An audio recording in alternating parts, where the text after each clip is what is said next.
नमस्कार, आप सभी का स्वागत है हमारे YouTube चैनल चीनिया क्लासेस पर। तो टॉपिक है अपना न्याय वाक्य से संबंधित कुछ प्रश्न मैं आपको समझाऊंगा और बाकी इसकी पीडीएफ दे दूंगा और जितना पॉसिबल है कंटेंट भी आपको मैं टेलीग्राम पे दे दूंगा। प्रश्नों को शुरू करने से पहले जो विद्यार्थी पहली बार देख रहे हैं चैनल को सब्सक्राइब कर लें, घंटी दबा दें ताकि आपके पास हर वीडियो का नोटिफिकेशन जा सके। हमारा चैनल पे प्ले लिस्ट बना हुआ है, सारी वीडियो आपको मिल जाएगी। अभी तक नहीं देखी है तो आप देख सकते हो और इसके अलावा टेलीग्राम ग्रुप को ज्वाइन कर सकते हो जिसका लिंक वीडियो के डिस्क्रिप्शन में मिल जाए। आपको कुछ नहीं करना, ज्यादा दिमाग नहीं लगाना, जैसे प्रश्न बोल रहा है उसी को वैसे करते जाना है। जैसे कि इन प्रश्नों को वैसे तो इसको थोड़ा समझेंगे तो काफी डिटेल में हो जाएगा, लेकिन अभी अपने मैं केवल आपको सिर्फ प्रश्न करवा रहा हूँ। पीडीएफ दे दूंगा, अगर आपको इच्छा है इसके बारे में ज्यादा जानने की तो आप पीडीएफ के अंदर जाके उसको पढ़ लेवें, है ना। तो उसको अगर समझना चाहते हो तो और समझ सकते हो, लेकिन अपने पास उतना टाइम नहीं है, इसीलिए मैं आपको इसका डायरेक्ट प्रश्न लेके आया हूँ, उसको प्रश्नों को आपको समझाने वाला हूँ। पहला प्रश्न आपके सामने, इसमें आपको एग्जाम में ऐसे ही प्रश्न आएगा, वो आपको कथन देगा, फिर निष्कर्ष देगा और फिर वो आपसे पूछेगा कथन फर्स्ट सत्य है, कथन सेकंड सत्य है, कथन फर्स्ट व सेकंड दोनों सत्य है, कथन फर्स्ट और सेकंड दोनों असत्य है या इनमें से कोई सत्य नहीं है। इस प्रकार से वो चार ऑप्शन आपको एग्जाम में देगा। इसने कथन में क्या कहा है, सभी खंबे होटल है। जब ऐसी कंडीशन आए ना तो सभी खंबे होटल है, तो यहाँ पे आपको पहले बनाने हैं खंबे। एक आकृति ऐसे, ये कोई आकृति है जिसके अंदर यानी कि जो खंभों की आकृति है ना, ये खंबे। अब उसने बोला है कि सभी खंबे यानी कि सारे सारे किस में आएंगे, होटल में आएंगे। ये क्या है, होटल। जब वो ऐसे बात करें ना, ये चीज जहां भी लागू है आपको ऐसे ही आकृतियां बनानी है, ऐसे ही ऐसे चारों क्वेश्चन जब अपने आपको समझाऊंगा तो आपको हर चीज अच्छे से क्लियर हो जाएगी। अभी आप इसको देखते जाएंगे। सभी खंबे होटल है, कोई होटल घर नहीं है। कोई होटल घर नहीं है, इसका मतलब मैं इसको अलग से बना लेता हूं, कोई होटल है घर नहीं। इसका मतलब ये एक दूसरे में संबंध स्थापित कर रहा है। खंबे सारे सारे होटल है, इसने बोला सभी खंबे होटल है तो सारे खंबे होटल में आ गए। फिर उसने अगली लाइन बोला कोई होटल है वो घर नहीं है, इसका मतलब होटल और घर में कोई संबंध नहीं है ना। वास्तविक जो संबंध बनाना है केवल उसको ही समझेंगे, है ना। ज्यादा इस बारे में आपको बताऊंगा भी नहीं क्योंकि आप कंफ्यूजन में रहोगे फिर कि ये हो सकता है या नहीं हो सकता है, तो उस चीज को मैं पहले ही आउट कर देता हूं। तो जो प्रॉपर चीज है मैं केवल उसको ही समझा रहा हूं। अब ये आकर अपना चित्र बन गया, बस ये दो कथन है, दोनों कथन को आपको चित्र बनाने ऐसी प्रकार से। अब देखिए इनसे मिलान करना है। कुछ होटल घर है, होटल और घर, इसने बोला कुछ होटल है वो घर है। क्या होटल और घर का आपस में कोई संबंध है? अगर आपस में जुड़े होते एक दूसरे के अंदर होते तो अपने बोल देते कि कुछ ये चीज इसके अंदर आ रही है यानी कि कुछ है इसके अंदर, लेकिन इनमें और इसमें तो कोई संबंध नहीं है। इसका मतलब पहला कथन है वो क्या है, गलत है। ठीक है, ये असत्य बात है। कुछ खंबे होटल है, कुछ खंबे होटल है। वैसे तो सारे के सारे खंबे है ना, सभी खंबे होटल है, लेकिन कुछ भी तो है ना, है क्योंकि इसका ये सारे खंबे होटल को, पूरे होटल को तो नहीं घेरे हुए, मतलब सारे होटल है वो खंबे नहीं है, सारे खंबे होटल है, लेकिन कुछ खंबे तो होटल हो ही सकते हैं। होटल का कुछ भाग तो ये घेरे हुए, क्योंकि होटल का तो पूरा पोर्शन ये है, पूरे होटल को तो घेरा है इसने नहीं घेरा खंबों ने, तो केवल कुछ भाग तो घेरा हुआ है ना। इसका मतलब जो सेकंड कथन है वो सही है।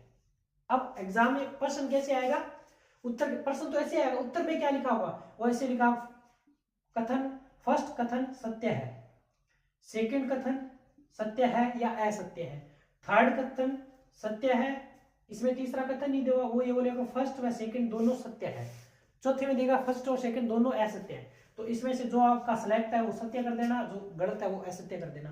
तो इसमें प्रथम फर्स्ट कथन असत्य है और कुछ खंबे होटल है यानी कि ये सत्य है, तो आपका उत्तर क्या हो जाएगा, पर फर्स्ट सत्य है और सॉरी फर्स्ट असत्य है यानी कि गलत है और सेकंड है वो सत्य है। थोड़ा बहुत समझ में आया होगा, इस प्रश्न को देख के धीरे धीरे आपको समझ में आना लग जाएगा। प्रैक्टिस क्वेश्चन को जब करोगे तो फिर और ज्यादा समझ में आ जाएगा। तो इसको आप एक बार नोट कर सकते हो, पीडीएफ मैं दे दूंगा। अब अगला प्रश्न मैं इसको समझा देता हूं, है ना।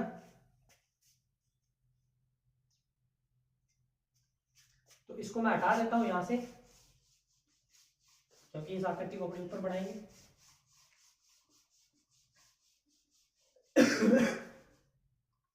अब यहां पे लिखा है सभी किताबें उपन्यास है, यानी कि किताबें, पहले किताबें बनानी है, ये किताबें हैं। इसने बोला सारी किताबें उपन्यास है, यानी कि उपन्यास के अंदर आ जाएंगी सारी किताब, जैसे आपने पहले भी किया था। समझ में आ गया? सभी किताबें उपन्यास, यानी कि उपन्यास के अंदर सारी किताबें आ गई। ठीक है, ये पहली कथन, इसके अकॉर्डिंग चित्र बना दिया।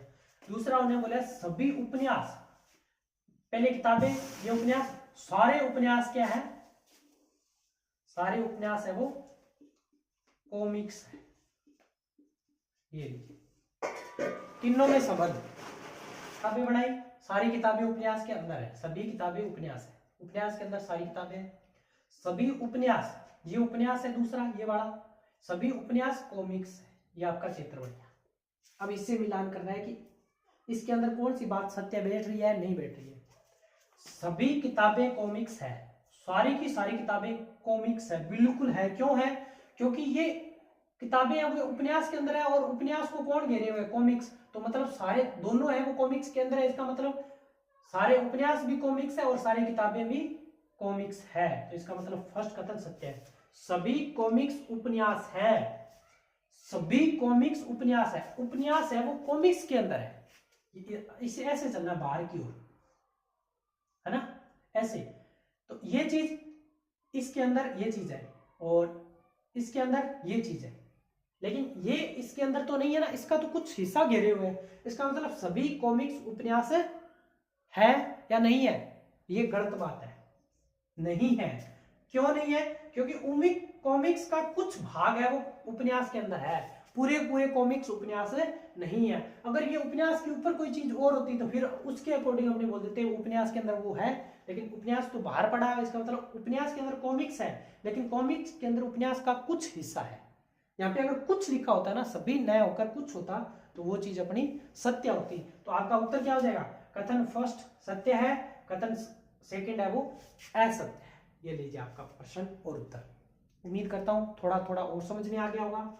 अब ये तीसरा, इसको करते हैं, इसको मैं हटा देता हूं, धीरे धीरे समझ आने लग जाएगा। थोड़ा सा अलग चीज है, बिल्कुल ही नई चीज है। कोई शिक्षक मेज नहीं है, कोई शिक्षक, ये शिक्षक मेज नहीं है, इसका मतलब मेज और शिक्षक में कोई संबंध नहीं, अलग अलग बना दिया। कोई मेज विद्यार्थी नहीं है, कोई मेज विद्यार्थी नहीं है, इसका मतलब जब नई वाली ऐसी कंडीशन हो ना, इसका मतलब उन सब में कोई संबंध नहीं है, वो दूर दूर पड़े। ये लीजिए आपका चित्र, कोई शिक्षक मेज नहीं है, कोई भी शिक्षक मेज नहीं है, क्योंकि एक दूसरे दूर दूर है। कोई मेज विद्यार्थी नहीं है, इसका मतलब ये दूर दूर पड़े, इनमें कोई संबंध नहीं। ये लीजिए अब मिलान कीजिए, कोई विद्यार्थी शिक्षक नहीं है, कोई विद्यार्थी शिक्षक नहीं है, इनमें कोई संबंध है क्या? नहीं है। इसका मतलब ये पहले नहीं बोल रहा है, इसका मतलब ये बात सत्य है। दूसरा, कोई मेज शिक्षक नहीं है, कोई मेज शिक्षक नहीं है, बिल्कुल सही सत्य बात है, क्योंकि पहले दूर दूर पड़े, इनमें कोई संबंध है ही नहीं। तो इसका मतलब कथन फर्स्ट भी सत्य है, कथन सेकंड भी सत्य है। इस प्रकार से इन प्रश्नों को हल करना है और उत्तर आपको देना है। उम्मीद करता हूं जो प्रश्न मैंने समझाए हैं आपको समझ आ गए होंगे। मैं कोशिश करूंगा एक क्लास और ले आऊंगा ताकि आपको और चीजें अच्छे से क्लियर हो सके। और अंतिम प्रश्न इसका करने वाले हैं। अब इसमें मैंने चार क्वेश्चन लेके आया हूं ना, उनमें तो दो थे। सभी पेड़ फल है, चित्र बनाइए।